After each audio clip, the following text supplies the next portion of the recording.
जो लोग नए साल की मुबारकबाद पेश करते हैं, देते हैं एक दूसरे को, वो लोग मुबारकबादें बेशक दें, उनको हक बनता है कि एक दूसरे को मुबारकबाद दें।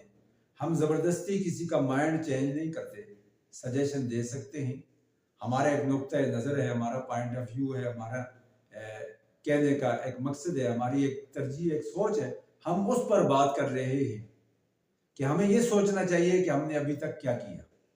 वैसे भी हदीस पाक में आता है कि जब आदमी रात को सोने के वक्त अपने बिस्तर पे लेटे, तो उस वक्त सोने के वक्त अपने पूरे दिन को सोचे कि मैंने आज कौन सा अच्छा काम किया, कौन सा ऐसा काम है जो मैंने नहीं करना था, मैंने गलती से किया, उस पर तौबा करे, इस्तिग़फ़ार करे, आइंदा न करने का अज़म करे।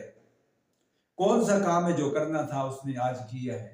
ऐसे ही अपने हफ्ते को सोचे, अपने महीने को सोचे, पूरी जिंदगी को सोचे और फिर नए अज़म के साथ दूसरे दिन का आगाज करे।